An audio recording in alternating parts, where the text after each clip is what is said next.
10여 년간 표류했던 평택 브레인시티 조성 사업이 마침내 첫 삽을 떴습니다.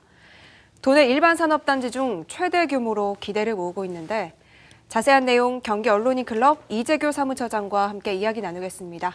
어서 오세요. 안녕하세요. 네, 안녕하세요. 드디어라는 표현이 아주 적절할 것 같은데요. 지난 21일에 평택 브레인시티 조성 사업에 대한 기공식이 열렸는데 사업 개시에 대한 반가움과 기대감들이 높았던 것 같습니다. 예, 브레인시티 사업이 처음 추진된 게 2007년이었고 말씀하신 대로 12년 만에 기공식이 열렸으니까는 감회가 좀 남달랐을 겁니다. 네. 이재명 경기도지사가 기공식에 참석해서 평택시가 브레인시티 사업을 통해서 경기 남부권의 경제 중심 도시로 성장할 수 있도록 지원을 아끼지 않겠다고 했고요. 정장선 평택시장은 4차 산업혁명을 이끌어갈 산업단지 모델이 될 수 있도록 행정적 지원에 최선을 다하기로 했다고 합니다. 네. 원유철 국회의원도 4차 산업의 메카가 될 수 있도록 중앙정부 차원에서 정책적으로 지원하기로 약속을 했습니다. 네. 말씀해주신 발언들로 볼 때 대규모 사업이라는 게 짐작이 가는데요. 구체적으로 평택 브레인시티 어떤 사업인지 설명해 주시죠. 네, 주한미군기지 평택 이전과 함께 계획된 그 평택 브레인시티 사업은 경기도와 평택시, 성균관대학교 이렇게 3자 간 업무 협약에 따라서 평택시 도일동 일원 483만 제곱미터의 연구소와 상업시설, 주거시설이 함께 어우러진 첨단 복합 산업도시를 조성하는 사업입니다. 여기에는 2조 7천억 원의 그 사업비가 투자되고요. 모두 1만 8천 세대를 지어서 4만 4천 명이 입주하도록 할 예정입니다. 네, 그렇군요. 한때는 산업단지 지정 해제 그리고 사업 시행자 지정이 취소되는 등 우여곡절이 있었는데요. 어떤 이유 때문입니까? 예, 토지 보상이 지지부진하면서 그 사업 추진이 제대로 안 됐고요. 네. 사업 시행자가 재원 도달 방안을 제때 내놓지 못하면서 주민들에게 고통을 안겨줬기 때문인데요. 네. 승인이 난 지 말씀하신 대로 4년 만에 산업단지 지정이 해제되고 사업 시행자가 지정이 취소됐던 겁니다.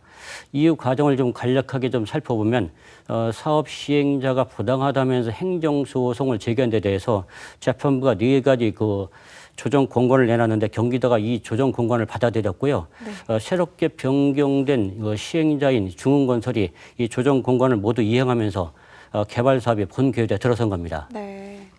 우여곡절 끝에 드디어 사업이 시행이 되는데 평택 브레인시티의 앞으로의 개발 계획은 어떻게 됩니까?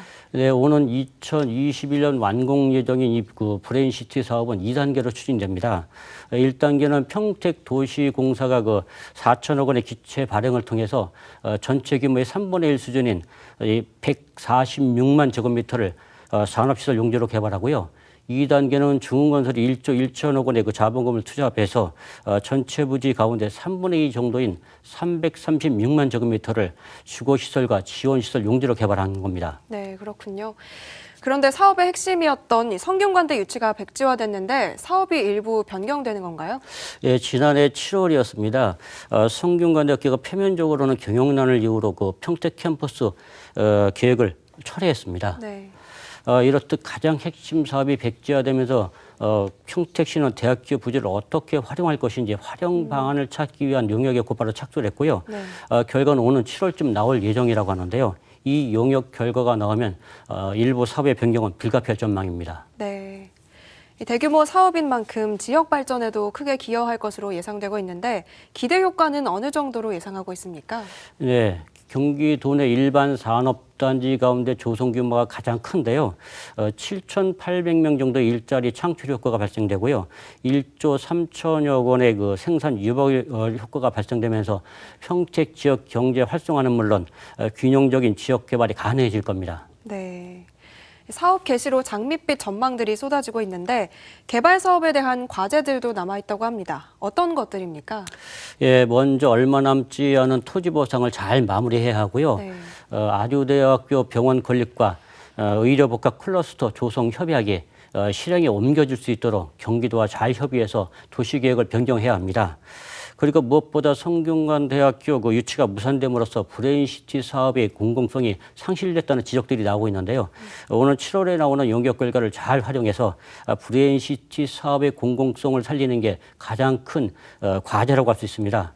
모쪼록 기공식에서 모두 협력키로 한 약속들을 잘 지킨다면 성공한 브레인시티가 되지 않을까 생각합니다. 네.